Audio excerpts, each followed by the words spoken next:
Road transport minister Nitin Gadkari గారు ethanol బ్లెండింగ్ని energy self రిలయన్స్గా ప్రమోట్ చేస్తున్నారు. నీటి ఆయోగ్ డేటా ప్రకారం 1 లీటర్ ఇథనాల్ తయారు చేయడానికి ఎంత నీరు కావాలో తెలుసా?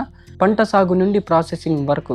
చెరుకు అయితే 3600 లీటర్లు, మొక్కజొన్న అయితే 4600 లీటర్లు, వరి అయితే ఏకంగా 10,000 లీటర్ల పైనే. ఇండియాలో ఆల్రెడీ భూగర్భ జలాలు ఎండిపోతున్నాయి. నీటి కోసం రైతులు, ప్రజలు చాలా ఇబ్బంది పడుతున్నారు.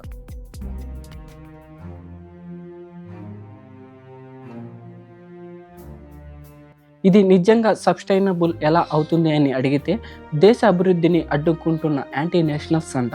అదే నీటి సమస్యను పక్కన పెట్టి గ్రీన్ ఎనర్జీని ప్రచారం చేస్తే మీరు నిజమైన దేశభక్తుడు అంట. ఇది నేను చెప్తున్న మాటలు కాదు, నితిన్ గడ్కరీ చెప్తున్న మాటలు. वाटर क्राइसिस चल रहा है, बीएमसी ने बस एक नोटिफिकेशन दिया they going to cut the water supply. ये जो आर्गुमेंट करने वाले लोग हैं ना, हाँ, ये सबसे देश में एंटी नेशनल है। देश में पानी की कोई कमी नहीं। मैं वाटर रिसोर्स अच्छा నీట్ పేపర్ లీక్ వల్ల లక్షల మంది విద్యార్థుల జీవితాలు అయోమయంలో పడ్డాయి. కొందరు విద్యార్థులు ఆ డిప్రెషన్ తట్టుకోలేక చనిపోవడం కూడా జరిగింది. దేశంలో విద్యార్థులు న్యాయం కోసం నిరసన చేస్తుంటే క్వశ్చన్ చేసిన వారిని మన ఎడ్యుకేషన్ మినిస్టర్ ధర్మేంద్ర ప్రధాన్ ఏమన్నారో తెలుసా?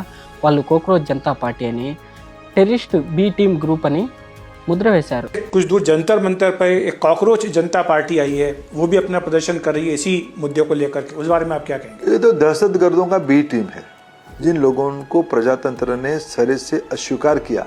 దేశంలో పేపర్ లీక్స్ ఆపమని అడిగితే వాళ్ళు బి టీమ్. అదే తప్పులను కప్పిపుచ్చుతూ సమర్థించడం నిజమైన దేశభక్తి. ఆలోచించండి, ఒక ప్రజాస్వామ్యంలో ఫ్యాక్ట్స్ మాట్లాడడము, అధికారులను క్వశ్చన్ చేయడము నేరమా?